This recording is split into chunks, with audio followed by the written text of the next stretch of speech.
Hey, how are you? My name is Alex, local realtor here in the Lafayette, West Lafayette area. And today I'm making a very quick short video to help you, the home seller, on how to interview a real estate agent before you hire one. Let's get into the video.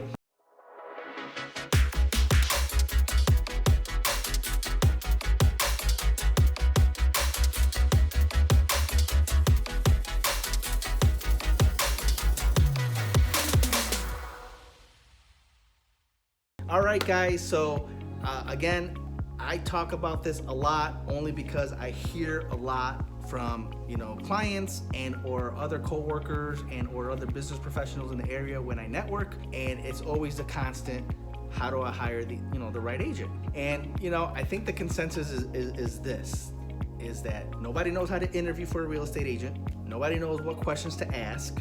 Thus, they just end up hiring their friend, which ends up being a lot of the times a big right? I just want you to think about all the things that you purchase in your lifetime. I don't care if they're shoes, cars, purses, jewelry, even when you plan a vacation. How much research do you do before you make any of those purchases? I know for a fact I just went to go buy a pair of gym shoes, and I tried on 5 pair before I decided on one, and that's just a pair of $150 shoes. So I know you do the same thing.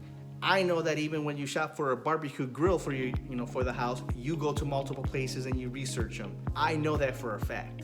So how is it that you know how to do that research for all these items or different things, even vacations, but you don't do them when it comes to several $100,000 in your home value and equity? So we're gonna get into it. Question number one, get it here. Number one, ask, are you a full-time agent? And if the answer is no, move on.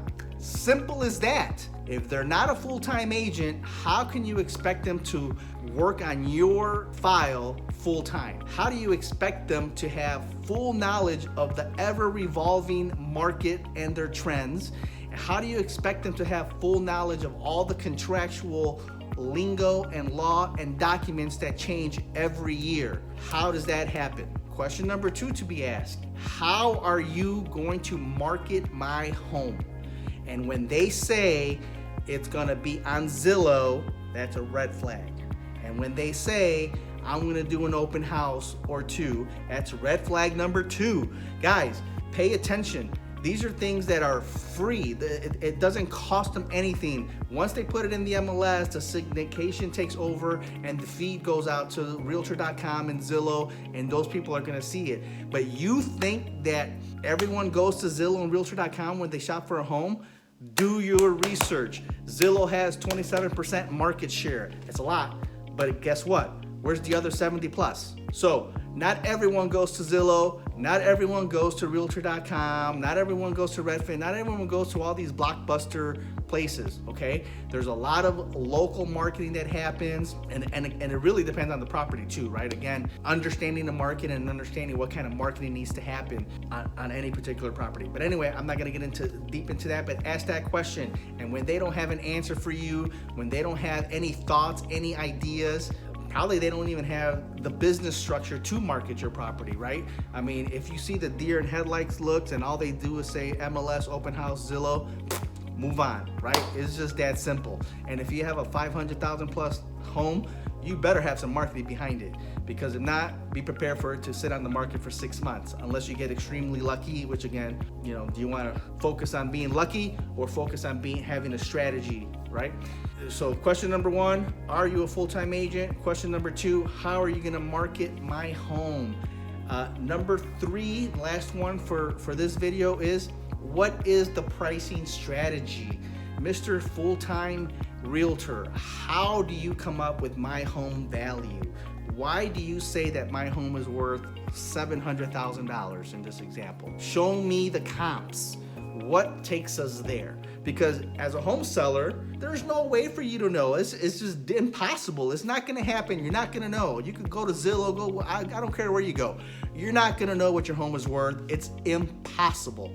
You could have an idea, a very good idea, but when it comes time to sell your home, it's really time to really know what's it really worth, what's the strategy, and what happens if we miss the mark. Even though we have the data to support 700,000, but it's not selling, then we got to get to 675 and see how much activity we have there. Example, right? Or do we start at 675 and not waste any time? That's the strategy that needs to happen. That's the conversation that needs to happen. If I walk in and I tell you your home is worth 800,000 and the next agent behind me who actually did homework said it's worth 700, you're not going to hire that person. You're going to hire me because I lied to you and I told you it's worth $800,000. You don't think that happens? Happens all the time. Full-time agent, what's the marketing plan and what's the pricing strategy? Have them show you what the pricing strategy is. Have them show you what the comps are. And ultimately, it's your money and you should not be dictating, hey, I want to sell it for this. That's not how that works either. But have the conversation of what's the strategy and why do you think it's worth this? Why do you think it's worth that? And if that doesn't happen, what's the plan after that, right? And then putting it all together, you're gonna hire yourself a very good agent, have a very solid marketing plan, and best of all, a great pricing strategy. I'm Alex. Please like and subscribe. For more hardcore videos of the facts, please tune in.